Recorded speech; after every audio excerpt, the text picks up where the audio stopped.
Assalamualaikum warahmatullahi wabarakatuh. Perkenalkan, saya Ananda Syifa Mahutra dengan NIM 24000349091 dari program studi kedokteran.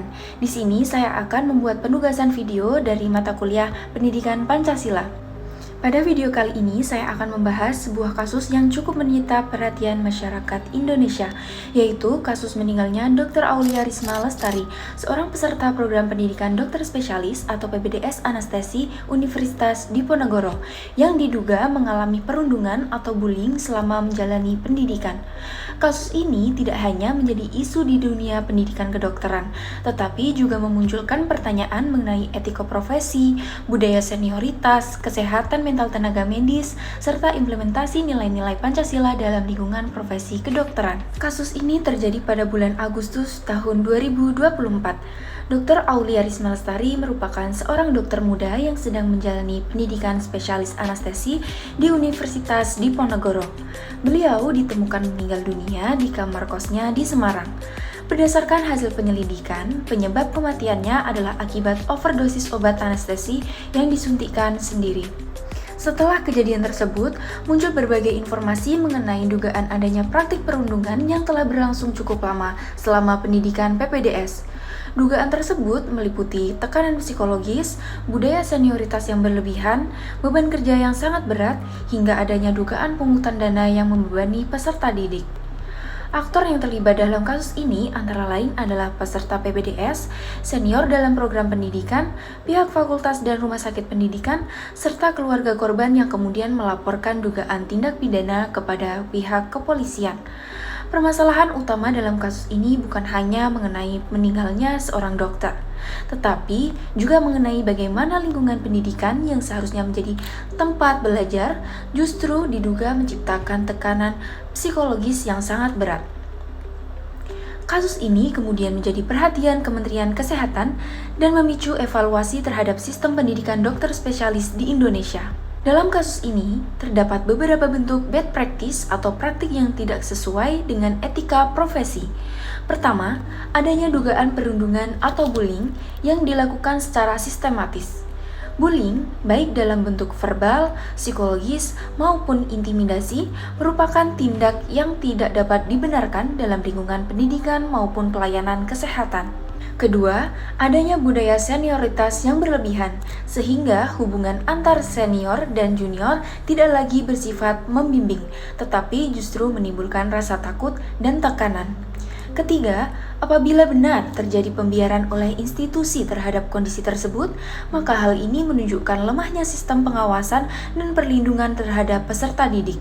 Nilai profesi kedokteran yang dilanggar antara lain adalah profesionalisme, karena seorang dokter dituntut untuk saling menghormati sesama sejawat. Selain itu juga melanggar prinsip non-maleficent, yaitu kewajiban untuk tidak menimbulkan bahaya kepada orang lain. Meskipun korban bukan pasien, prinsip ini juga berlaku dalam hubungan antar sejawat. Kasus ini juga bertentangan dengan prinsip beneficent, yaitu melakukan kebaikan dan menciptakan lingkungan yang mendukung kesejahteraan semua anggota profesi. Dampak dari praktik tersebut sangat luas. Bagi korban, tekanan psikologis yang berkepanjangan dapat mempengaruhi kesehatan mental hingga berujung pada keputusan yang tragis. Kasus ini juga bertentangan dengan prinsip beneficent, yaitu melakukan kebaikan dan menciptakan lingkungan yang mendukung kesejahteraan semua anggota profesi. Dampak dari praktik tersebut sangat luas. Bagi korban, tekanan psikologis yang berkepanjangan dapat mempengaruhi kesehatan mental hingga berujung pada keputusan yang tragis. Bagi keluarga korban, kehilangan anggota keluarga tentu menimbulkan kesedihan yang mendalam dan trauma. Sedangkan bagi masyarakat Indonesia, kasus ini menurunkan kepercayaan terhadap sistem pendidikan kedokteran dan memunculkan kekhawatiran mengenai budaya yang berkembang di lingkungan profesi kesehatan. Apabila nilai-nilai profesional diterapkan dengan baik, kasus seperti ini sebenarnya dapat dicegah. Pertama, institusi pendidikan harus menciptakan lingkungan belajar yang aman, sehat, dan bebas dari segala bentuk perundungan. Senior seharusnya berperan sebagai mentor yang membimbing junior, bukan sebagai pihak yang memberikan tekanan. Kedua, rumah sakit pendidikan dan fakultas perlu menyediakan sistem pelaporan yang aman dan menjaga kerahasiaan pelapor, sehingga peserta didik berani melaporkan apabila mengalami intimidasi. Ketiga, kesehatan mental peserta didik harus menjadi perhatian utama. Konseling psikologis, evaluasi beban kerja, serta pendampingan secara berkala perlu dilakukan agar peserta didik memperoleh dukungan yang memadai. Nilai profesi kedokteran yang diterapkan dalam kondisi tersebut adalah profesionalisme, empati, integritas, kerjasama tim, saling menghormati, dan tanggung jawab terhadap sesama tenaga kesehatan. Manfaat dari penerapan nilai-nilai tersebut sangat besar, seperti peserta didik akan merasa lebih aman dan nyaman dalam belajar, kualitas pendidikan dokter spesialis juga akan meningkat karena proses pembelajaran berlangsung secara sehat, dan pada akhirnya masyarakat akan memperoleh pelayanan kesehatan yang lebih baik karena dokter yang dihasilkan memiliki kompetensi sekaligus karakter yang baik. Kasus Dr. Aulia Risma Lestari menunjukkan bahwa nilai-nilai Pancasila belum sepenuhnya diterapkan dalam lingkungan pendidikan kedokteran. Setidaknya terdapat 3 sila yang sangat berkaitan dengan kasus ini. Yang pertama, sila kedua, kemanusiaan yang adil dan beradab. Sila ini merupakan nilai yang paling jelas dilanggar. Berdasarkan kronologi kasus, Dr. Aulia diduga mengalami perundungan, tekanan psikologis, serta adanya dugaan permintaan sejumlah uang yang tidak berkaitan dengan program pendidikan. Tindakan tersebut bertentangan dengan prinsip kemanusiaan, karena setiap manusia memiliki hak untuk diperlakukan dengan hormat, adil, dan bermartabat.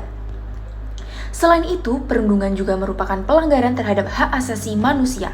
Setiap peserta didik berhak memperoleh lingkungan belajar yang aman, bebas dari intimidasi, dan terlindungi secara psikologis. Menjadi seorang senior bukan berarti memiliki hak untuk memperlakukan junior secara semena-mena.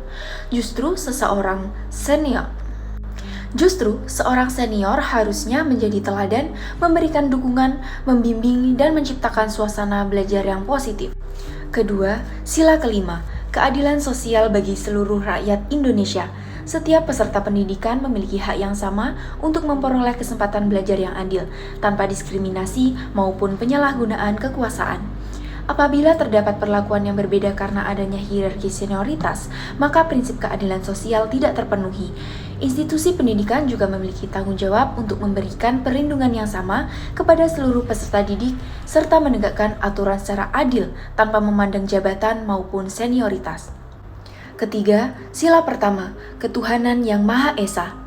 Seluruh agama mengajarkan untuk menghormati kehidupan manusia, saling mengasihi, dan menjauhi tindakan yang menyakiti orang lain. Oleh karena itu, segala bentuk bullying, intimidasi, maupun penyalahgunaan wewenang, hal itu bertentangan dengan nilai moral dan ajaran agama. Sebagai calon dokter, kita tidak hanya dituntut untuk memiliki kecerdasan akademik, tetapi juga moralitas, empati, dan rasa tanggung jawab terhadap sesama. Kasus ini juga berkaitan dengan sila keempat, kerakyatan yang dipimpin oleh hikmat kebijaksanaan dalam permusyawaratan perwakilan. Apabila terdapat permasalahan dalam proses pendidikan, penyelesaiannya seharusnya dilakukan melalui komunikasi, musyawarah, dan evaluasi yang terbuka, bukan melalui tekanan, intimidasi, ataupun perundungan. Dengan demikian, penerapan nilai-nilai Pancasila, khususnya sila kedua, kelima, dan pertama, sangat penting untuk membangun budaya pendidikan kedokteran yang menjunjung tinggi hak asasi manusia, profesionalisme, dan rasa saling menghormati. Lingkungan pendidikan yang berlandaskan Pancasila akan menghasilkan dokter yang tidak hanya kompeten secara ilmu, tetapi juga berkarakter dan berintegritas. Dari kasus Dr. Aulia Risma Lestari, saya belajar bahwa kecerdasan akademik saja tidak cukup untuk menjadi seorang dokter yang baik. Seorang dokter juga harus memiliki karakter, empati, integritas, serta menghargai sesama manusia. Budaya perundungan tidak boleh dianggap sebagai tradisi yang harus dipertahankan, karena justru dapat merusak kualitas sumber daya manusia dan mengancam keselamatan. Sebagai calon dokter, kita memiliki tanggung jawab untuk menciptakan lingkungan yang saling mendukung, menghormati, dan menjunjung tinggi etika profesi. Melalui penerapan nilai-nilai Pancasila, khususnya nilai kemanusiaan, keadilan, dan gotong royong, diharapkan dunia pendidikan kedokteran dapat menjadi tempat yang aman untuk belajar sekaligus menghasilkan tenaga medis yang profesional dan berkarakter. Terima kasih atas perhatian yang telah diberikan. Wassalamualaikum warahmatullahi wabarakatuh.